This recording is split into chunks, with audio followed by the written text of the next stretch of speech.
All right, punters, I didn't want to make this video, and you're probably not even going to watch it, but here we go anyway.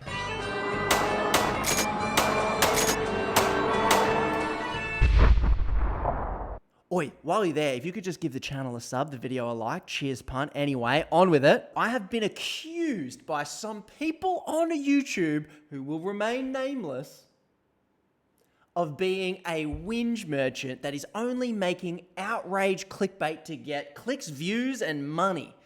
That's not even 60% true. But that's beside the point. This video is brought to you by We the Punters over on Patreon. These punters asked me specifically to do this video, so here we go. Did the government do anything good in 2024? Now, I know I spend 95% of my time pointing out how much the government has screwed us over and how much corporations are screwing us over. But nay, this one, I shall be positive. Nay, upbeat. Here we go. Here are my top 5 things that the Albanese Labor government, you hear that, Labor Rusties? Oh, some positive praise coming your way for Albo's year of 2024. Honourable mention number 1, the new energy power bill relief. They introduced this. You might have seen a $300 credit applied to your energy bill. Listen, I'm not going to say no. I'll take that straight to the bank. Oh, wait, it's already been cashed. Energy companies have it. Now, it's only an honourable mention. I'm not onto the official list yet. And according to Tristan Edis, it is network monopolies and profits going to these monopolies that are driving up prices, as well as increase of coal and gas prices due to wars around the world.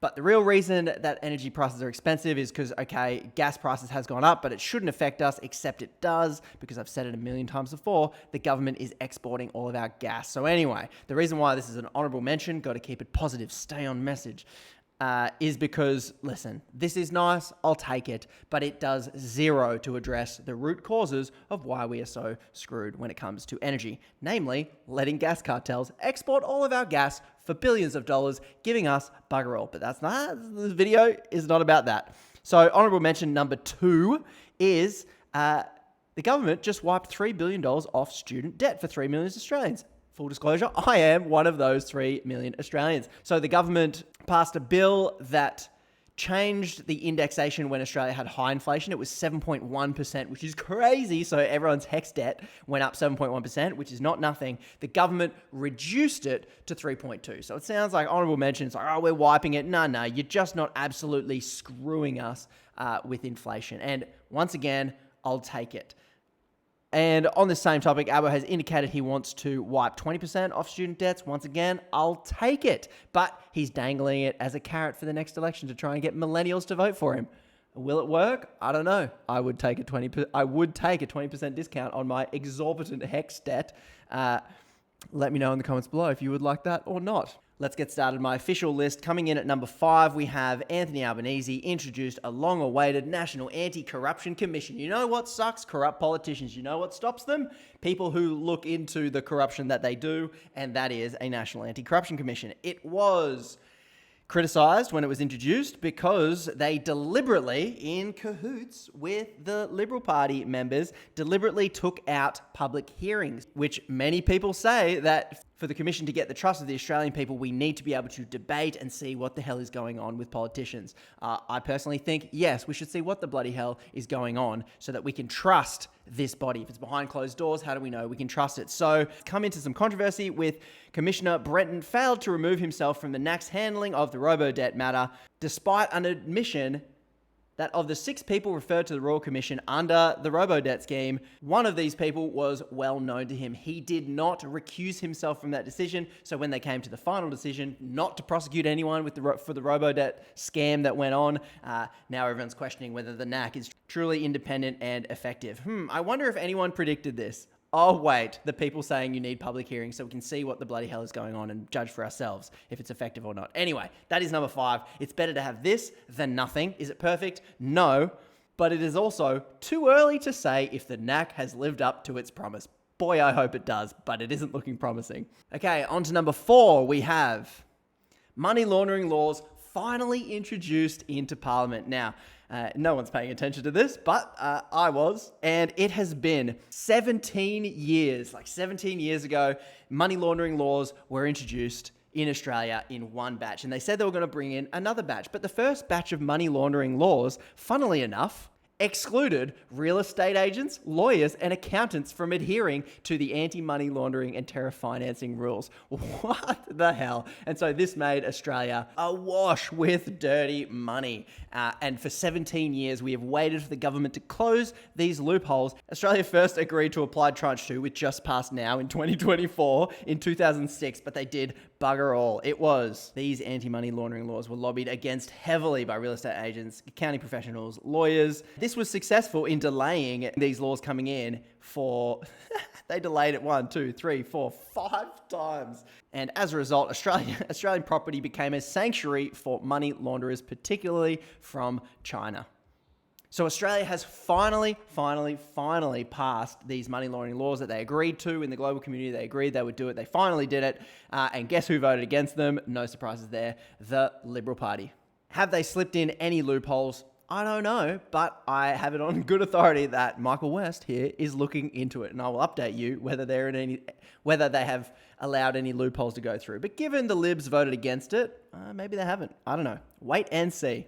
All right, on with number 3, we have the Stage 3 tax cuts. ScoMo designed these tax cuts to come in that we're going to absolutely shovel billions of taxpayer dollars to the top end of town.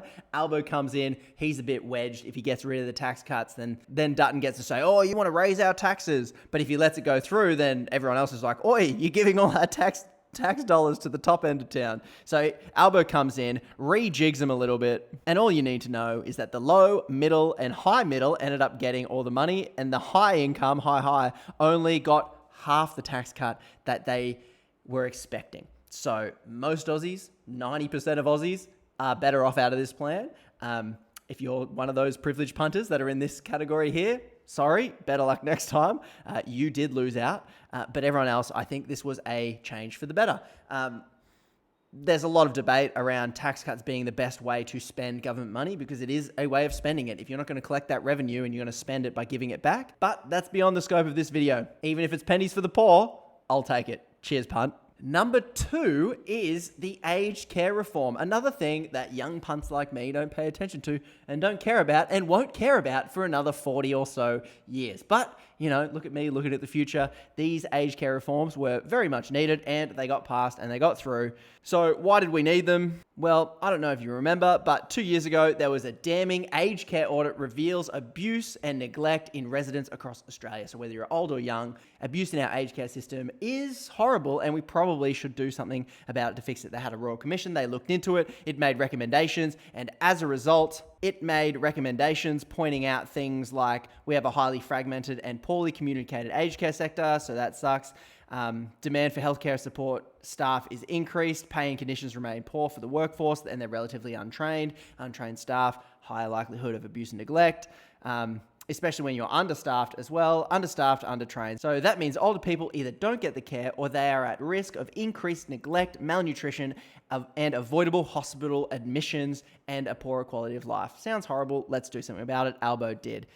Oh, and here, this actually does impact us because lack of aged care workers puts pressure on hospital services, which we would eventually, I got to use hospital every now and then. And so solving this also helps our hospital system. So that's pretty good. So what the government do? Well, it looks like they've rejigged a whole bunch of funding stuff, putting more money into it from various different sources. Higher income people will probably have to contribute more, and they've increased wages for aged care workers. Maybe that'll help bring in more aged care workers. Increase between 2% and 13%. Is it enough? I don't know, beyond the scope of this video. Anyway, aged care reform, bloody needed, excellent work. Thank you, Albo. And finally, my personal number 1 best thing Albo did in 2024, if you disagree in the comments below.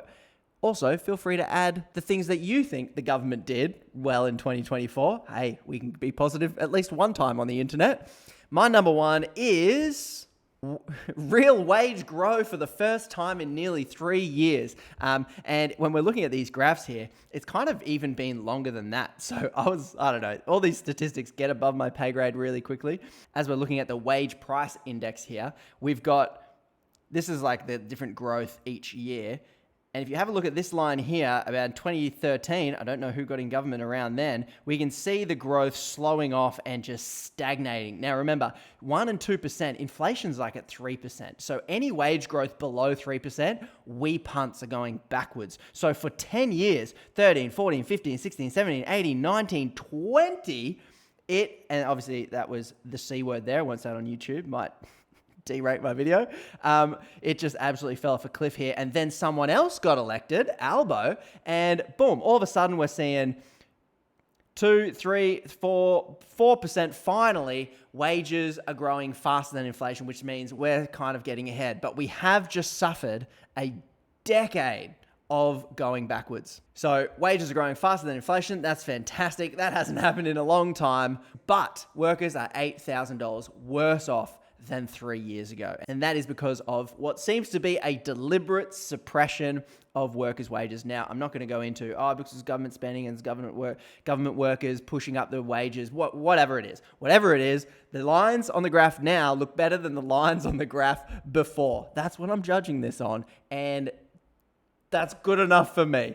Well, it's not really good enough, but it's a good enough start for me. On this front as well, Albo has been far better to workers than other governments because he also made wage theft a crime. Now, oh my goodness, if I stole from the till at a cafe, if I stole some cabbages from Woolworths, that would be a criminal offense.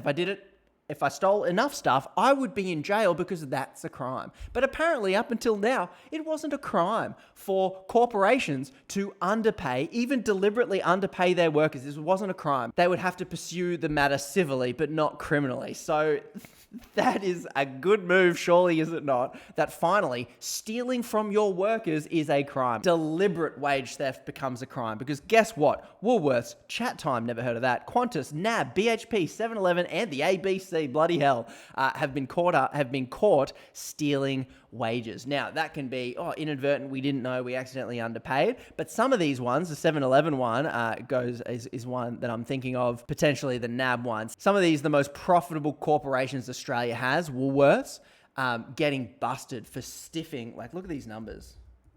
So Woolworths underpaid staff $1 million in long service leave. They stole $1 million. Man, if I stole $1 million, anyway, I'd be in jail. But they were fined a bit over $1 million. So like a slap on the wrist, give the money back sort of thing. Oh, don't do it again, right? But once again, if you slap on the wrist, it's like 200,000 a hit.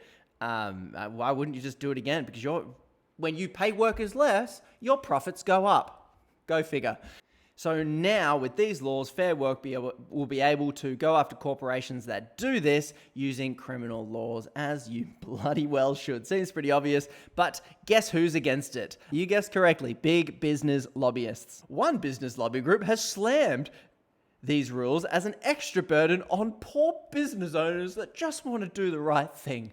Well, I guess it won't target those business owners that want to do the right thing because they're not the ones stealing their workers' wages. So any red flag, absolute scam line these corporations use is when they use the term red tape or it will hamper us with complex regulations. We're only $1 billion corporation. Where are we going to employ someone to adhere to these new rules? Yeah, what they're really doing is, that could get us in trouble for things that we do regularly. Let's fight against it so that we can keep doing it and keep making record profits. So there you have it, punter. Those are my top 5 things the government did well in 2024. Massive thanks to We the Punters over on Patreon for requesting this video because I do want to make videos that I think are important and not just make ones that get the clicks.